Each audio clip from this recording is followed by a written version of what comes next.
Czy w tym odcinku będzie rysowanie tabelki? Tak, będzie. Ale musisz zostać ze mną do końca i właśnie na samym końcu tego materiału zrobię dla Ciebie tabelkę porównawczą wszystkich modeli butów Girni, w której podsumujemy sobie najważniejsze cechy i pomogę Ci dokonać wyboru. Tymczasem przenieś się ze mną do wstępu. Do zobaczenia. Cześć, witam Cię serdecznie w nowym roku na kanale bajamoto.pl. W roku 2026 będziemy chcieli dawać Wam jeszcze więcej ciekawych, przydatnych i naprawdę interesujących treści. Przeanalizowaliśmy sobie to, w jaki sposób kształtowaliśmy dla Was treści w minionym roku i przemyśleliśmy sobie nową strukturę filmów, z którą wchodzimy dla Was w nowy 2026 rok. Pierwszą serię The Dirt Files. Będziemy w tym zamykać wszystko związane z technikaliami świata offroadowego, enduro, motocrossu. Będziemy tutaj spotykać się z Mateuszem i z innymi serwisantami w ich warsztatach i też w naszym studio. Będziemy przeprowadzać analizy, testy i porównania sprzętu w naszym studiu. Będziemy w tej serii The Dirt Files chcieli rozwiązać jak najwięcej teoretycznych pytań Was, widzów, i odpowiedzieć na jak najwięcej pytań, tak aby wybór sprzętu, serwis motocykla czy technika jazdy nie stanowiła już żadnych teoretycznych tajemnic. Kolejna seria to Raw and Real. Ekstremalne lub mniej ekstremalne testy, rzeczy, które pokazywaliśmy Wam na tym kanale, techniki jazdy, ale wszystko to będziemy zabierać ze studia i będziemy jechać w teren, w las i będziemy testować porady, sprzęt i wszystko, co tylko przyjdzie nam i Wam do głowy. Będziemy Wam pokazywać, jak to sprawdza się w terenie. Trzecia i ostatnia seria to On the Drives, czyli będziemy Was zabierać na ciekawe, vlogowe wyprawy w różne miejsca w Polsce i nie tylko. Będziemy tam pokazywać bardziej, jak wygląda nasze życie i życie ludzi, z którymi uprawiamy ten offroadowy sport. Będzie trochę przygotowań do zawodów typu enduro, będzie trochę zawodów cross country, może pojedziemy na jakieś hard enduro do Rumunii, do Hiszpanii, do Włoch. Zobaczymy. Musisz koniecznie subskrybować ten kanał, żeby nie przegapić żadnego ciekawego odcinka, który w nadchodzącym sezonie się pojawi. I zostaw w komentarzu, jeżeli już teraz przychodzi Ci coś, co Cię ciekawi, coś, co chciałbyś na naszym kanale zobaczyć, coś, co moglibyśmy przetestować, porównać, czy też ekstremalnie zrewidować przydatność danego sprzętu. Dawaj znać, a my lecimy z tym odcinkiem. O butach offroadowych i crossowych na tym kanale w roku 2025 powiedzieliśmy sobie naprawdę dużo.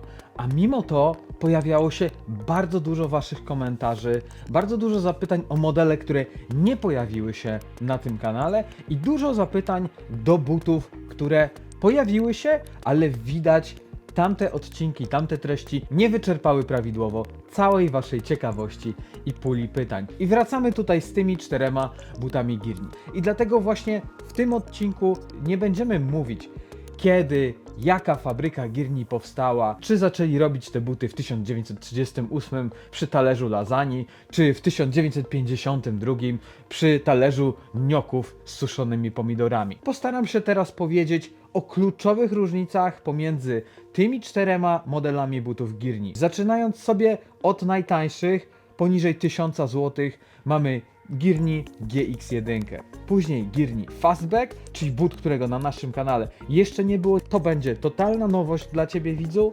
No i tutaj już bardzo popularny but Girni SG12. Mamy tutaj bardzo podstawowy model GX1, czyli but, który prawdopodobnie będzie z Tobą, jeżeli chcesz czegoś taniego na początek swojej przygody w świecie offroadowym, ale jednocześnie chcesz buta z zawiasem. I to właśnie ma but Girni GX1. Konstrukcja tego buta, dzięki tutaj takiej specjalnej kieszonce, sprawia, że cholewka tego buta jest ruchoma w płaszczyźnie przegięcia stopy. Nie jest to sztywny gumiak, w którego wkładasz nogę i musisz operować dosłownie zmieniać biegi nogą zginaną w kolanie. Masz tutaj wszystko, czego możesz potrzebować do rozpoczęcia przygody. Szyta podeszwa z tą legendarną motocrossową stylistyką, okuwany nosek, natomiast buty GX1 mają też swój wariant z podeszwą klejoną, już taką bardziej z aktualną stylistyką. 4 klamry, zawias, podeszwa wykonana z jednorodnej gumy, skonstruowana tak, aby dobrze przylegała do podnóżków, ma się ślizgać po podłożu, ale nie będzie generowała gripu, na przykład na podjazdach. Cholewka jest zrobiona z różnych wariantów plastiku. Tutaj mamy takie wstawki ze skóry syntetycznej. But jest dosyć lekki, ma ochronę kostki w zawiasie, dzięki temu tutaj ta specjalna konstrukcja tego podstawowego zawiasu gierni ułatwia zmianę biegów, ułatwia kontrolę dźwigni hamulca, a jednocześnie chroni nogę w stawie skokowym przed przeprostem. Cena tych butów aktualnie to 999 zł. Poluj na Bajamoto oczywiście. Jeżeli uda Ci się wyrwać któryś model taniej, możesz znaleźć promocję i wtedy te buty dorwiesz prawdopodobnie w granicach 900 zł. Kolejny but, który możesz wybrać na początku swojej przygody, lub jeżeli po prostu nie chcesz na buty do ciorania w lesie wydawać zbyt dużo, to gierni Fastback. Swoją konstrukcją bardzo mocno przypomina model GX1. Jeżeli chodzi o wagę, no to też jest bardzo zbliżony. Różnice pomiędzy butem GX1, który kosztuje 1000 zł, a tym Fastbackiem, który możesz mieć za 1499 zł, to tutaj w Fastbackach masz już dwustrefową podeszwę, czyli jest tutaj ta czarna strefa, czyli wytrzymała, odporna na ścieranie guma, i czerwona strefa, guma trochę miększa, która poprawia absorpcję wibracji, uderzeń.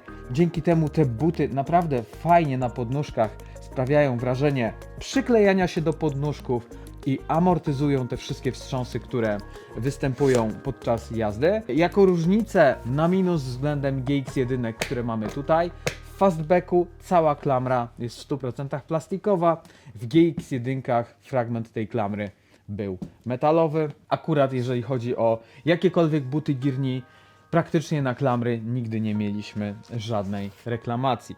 Jeżeli chodzi o największą różnicę na korzyść Fastbacka, tutaj Fastback ma już taki prawdziwy zawias, czyli normalne pivoty, takie zrobione tutaj na śrubce.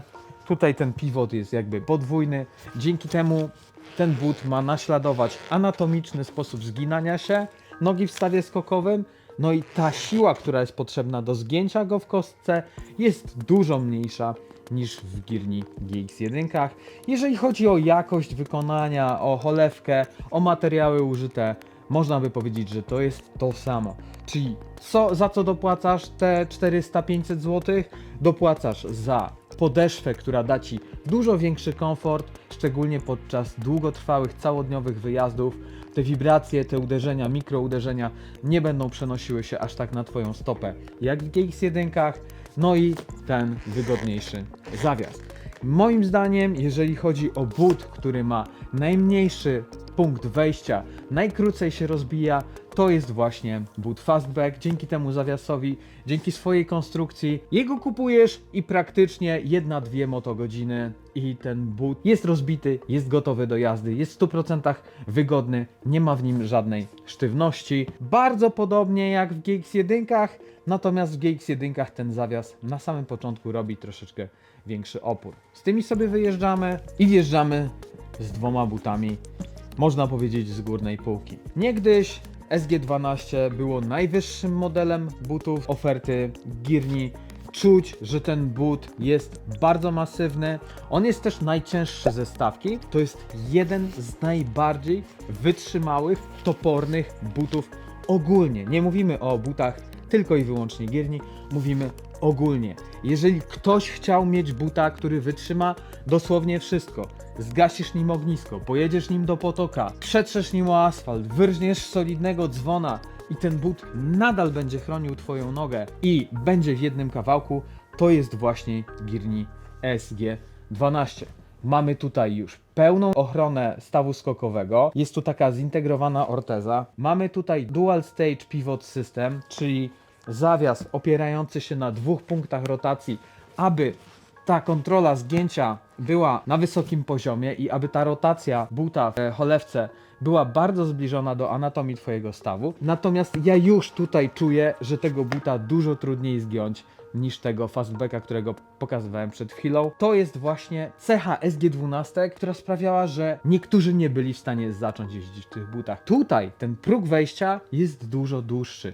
Moim zdaniem 10 do 15 motogodzin te buty potrzebują, żeby się rozbić, żeby ułożyć się do twojej nogi, żeby ten zawias zaczął pracować lekko, przyjemnie, żebyś w ogóle wiedział, gdzie są dźwignie, gdzie jest dźwignia zmiany biegów, gdzie jest dźwignia hamulca i od nowa nauczyć się nimi posługiwać. Jeżeli chcesz takiego pancernego buta, który ochroni cię naprawdę w najtrudniejszych warunkach i wytrzyma najwięcej ze wszystkich butów dostępnych na rynku, no to SG12 będzie dla ciebie, tylko musisz się pogodzić z tym progiem wejścia. Moim zdaniem, mówiąc szczerze i zupełnie obiektywnie, nadal jeżeli weźmiesz te SG12 i pojeździsz w nich 15 godzin, to nadal będą sztywniejsze niż SG22 i niż duża część topowych modeli butów dostępnych na rynku. Cena butów Gierni SG12 1999 zł jako cena detaliczna. Oczywiście,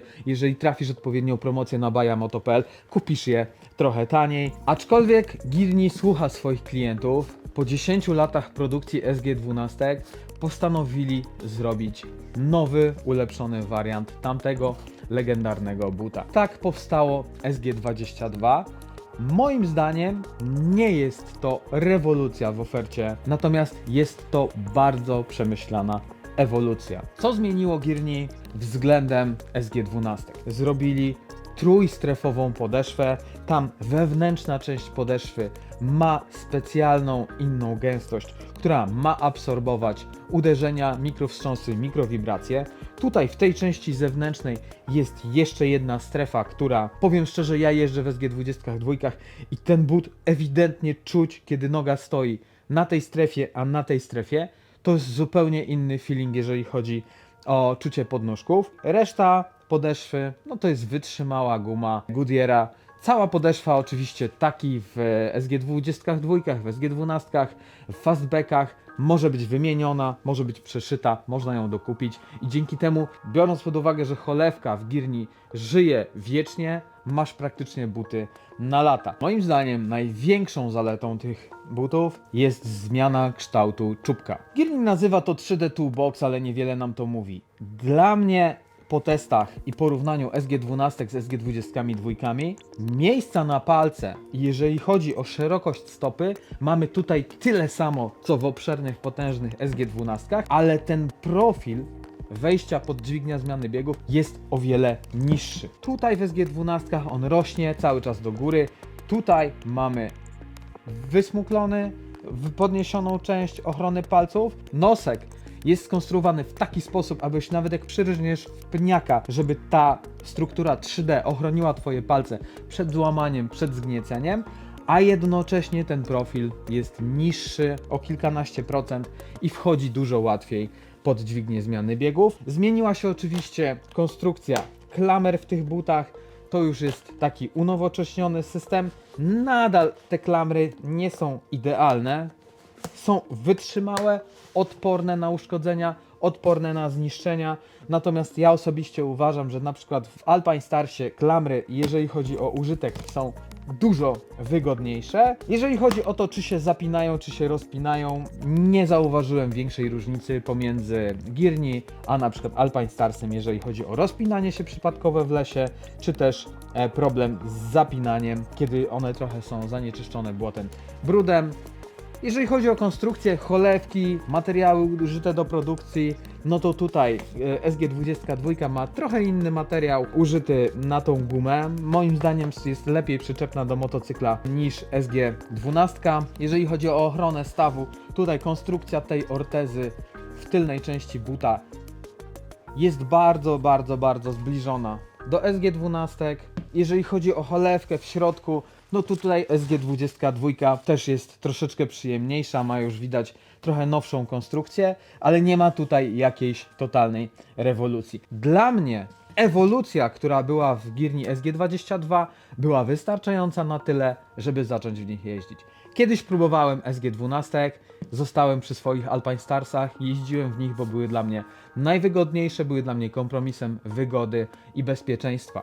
Natomiast w momencie, w którym zacząłem zauważać, jak bardzo szybko zużywają się buty Alpine Starsa, zacząłem znowu ciepło patrzeć na buty Girni i tutaj po testach ja swoje SG22 moje mają już około 80 motogodzin, nie ma na nich zbyt wielu śladów. To, w jaki sposób zmienili rozkład masy w tym bucie, w ogóle one ważą o tyle, tutaj wrzucimy, jak zmienili rozkład masy w tym bucie, jak zmienili troszeczkę strefy na podeszwie, jak poprawili działanie tego zawiasu i jak zmienili konstrukcję czubka buta, dla mnie było to w zupełności wystarczające, żeby zacząć w nich jeździć. Oczywiście te buty po założeniu sprawiają wrażenie nadal bardzo twardych, bardzo sztywnych, wręcz troszeczkę gipsu na nodze. Natomiast już po 5 motogodzinach dla mnie aktualnie przetestowałem wszystkie dostępne buty na rynku i jest to świetny, wygodny, bezpieczny i trwały but. Jeżeli chodzi o poziom wygody, komfortu,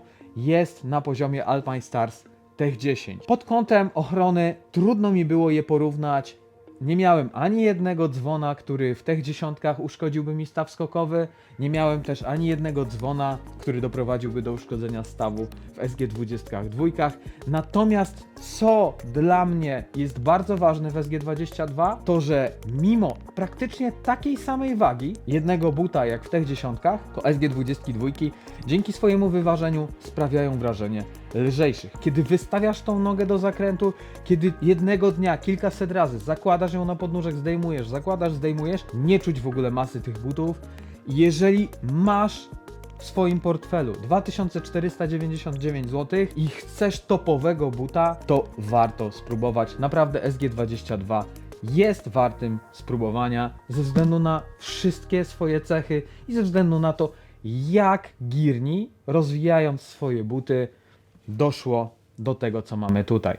I warto dodać, w przypadku Girni SG22 mają dwa dodatkowe warianty Gore-Tex, czyli ten but z dodatkową membraną Gore-Texową dla wszystkich fanów długich wyjazdów. Nawet jeżeli jesteś miłośnikiem jazdy adventure, mogą to być buty dla Ciebie. Mają wysoką membranę, dzięki temu są wodoodporne, dzięki temu wjedziesz, wsadzisz kopyto do potoka i ta woda Ci się tutaj nie naleje. Oczywiście minusem membrany zawsze jest to, że jak już je przemocz, wlejesz wodę od góry, zawsze taki but schnie dłużej. Taka jest po prostu cecha membrany. No i w gorące dni membrana też trochę ogranicza wentylację. Drugi wariant butów Girni SG22 to wariant Jarvis Enduro Edition. I to jest but dla wszystkich fanów jazdy hard enduro. Zrobili go z podeszwą endurową, z takim mocnym protektorem. Dzięki temu, jak wyciągniesz nogę, jak podeprzesz się na podjeździe, jak zsuwasz się na błotnistym, zaliścionym podjeździe na sam dół, to ten protektor Cię utrzyma. To wszystko, co tu dzisiaj sobie powiedziałem, zamykamy sobie w jednej tabelce po kolei. Model GX1. Kurwa stary, ale lipa. Zakrętka od markera wypadła mi do kosza na śmieci, w którym jest w chuj papierów. Dobra, mam ją. Czyli GX1 mają zawias. Ja bym powiedział, że mają jedną, drugą zawiasu, ponieważ mają system rotacji, mają system blokady przeprostu, ale nie jest on pełnoprawnym systemem pivot. Nie ma tutaj takiego pełnoprawnego zawiasu. Fastback, czy mają zawias? Mają zawias i mają tutaj system pivot. SG12 mają pivot razy 2. Dual stage pivot, czyli pivocik, który pozwala tym butom naprawdę anatomicznie naśladować ruch w kostce, a jednocześnie dzięki tej ortezie, którą mamy z tyłu buta i w połączeniu z tym zawiasem, noga jest chroniona przed ruchem we wszystkich innych płaszczyznach, w których nie powinna się ruszać. Chodzi o to, żebyś potem nie chodził stopą do tyłu. SG22 tutaj mamy to samo. Pivot razy 2, dual stage, pełna ochrona, pełna integracja z tylną ortezą. na cholewce, dzięki temu noga nie będzie ci się zginała jak u kurczaka. Ochrona. Zrobimy sobie to w skali od 1 do 3. Jeżeli chodzi o poziom ochrony, GX1 mają 1. Czyli ochronią cię we wszystkich podstawowych sytuacjach, ochronią cię przed podstawowym ryzykiem skręcenia kostki, przed podstawowym ryzykiem, który może się pojawić. Fastbacki mają poziom ochrony 2. Mają zawias pivot, mają sztywną konstrukcję cholewki, ale nie mają ortezy chroniącej twój staw skokowy. Jeżeli chodzi o SG12 i SG22, mamy tutaj poziom ochrony 3, nawet w SG20 dwójkach powiedziałbym, że 3+, ze względu na to, że mają tą dodatkową ochronę czubka palców, tą konstrukcję 3D, która ma ochronić twoje paluchy przed złamaniem, przed zrobieniem się zamiast 5 sztuk, zrobieniem się 7-8 sztuk. Waga. Waga to moim zdaniem jest jeden z najważniejszych parametrów. W przypadku GX1 no to mamy 1750 gramów. Oczywiście to są wagi dla rozmiaru 42. 1750 gramów GX1, 1900 gramów mamy fastbacki, 2200 gramów, czyli najcięższe mamy SG12. Tak jak powiedziałem, SG12 są najcięższe, no i SG22 mamy 2050 gramów i mówimy sobie tutaj oczywiście o tym podstawowym wariancie SG22. No i wyłania nam się tutaj po raz kolejny jakby SG22 jako topowy but, jeżeli chodzi o stosunek ochrony do wagi. Ja uważam też, że SG22 są naprawdę dobrze wyważone i mimo tej różnicy 150 gramów fastbacki i SG22 ta różnica jest tutaj niewyczuwalna.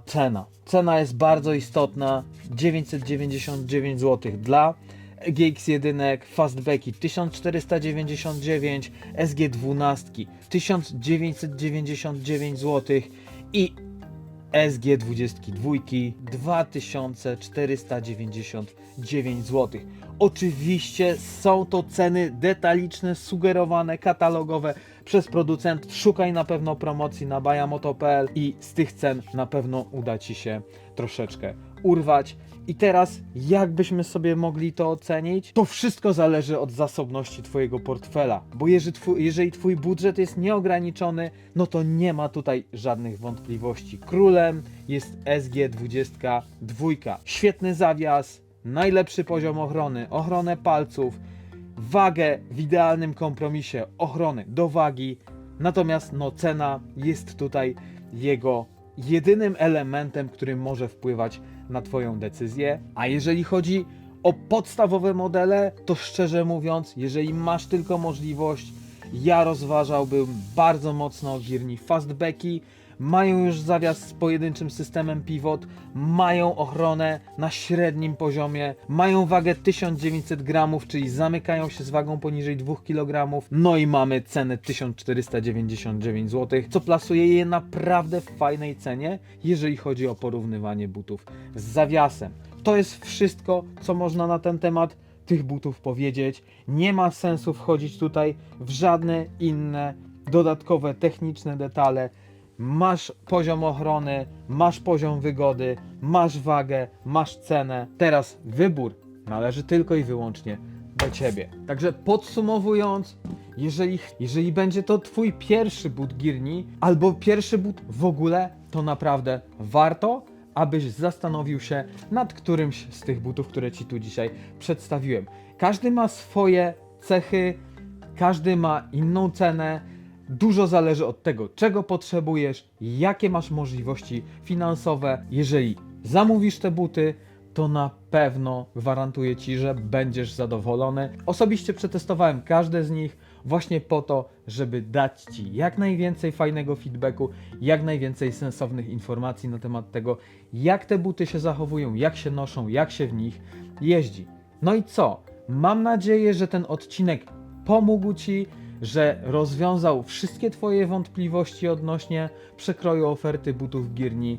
Zostaw komentarz, co myślisz, czy masz już któreś z tych butów, czy jeździsz w nich. No i koniecznie subskrybuj nasz kanał bajamoto.pl. tak żeby nie przegapić kolejnych tego typu treści, tak żeby pokazać nam też, że lubisz to, co robimy i że chcesz wesprzeć nas w tym, bo każdy sub, każdy komentarz, każdy like daje nam niesamowitą siłę do działania, a tego potrzebujemy, żeby być z wami cały czas i robić jak najwięcej takich treści. Ja lecę odśnieżyć trochę podjazd. Mamy teraz masę śniegu, ale co? Nie można chwilowo pojeździć, natomiast trzeba cieszyć się tym, co jest. Cieszę się, że mogliśmy się zobaczyć w tym nowym 2026 roku. Zostań z nami i bądźmy razem, twórzmy świetną ekipę w nadchodzącym sezonie. Cześć!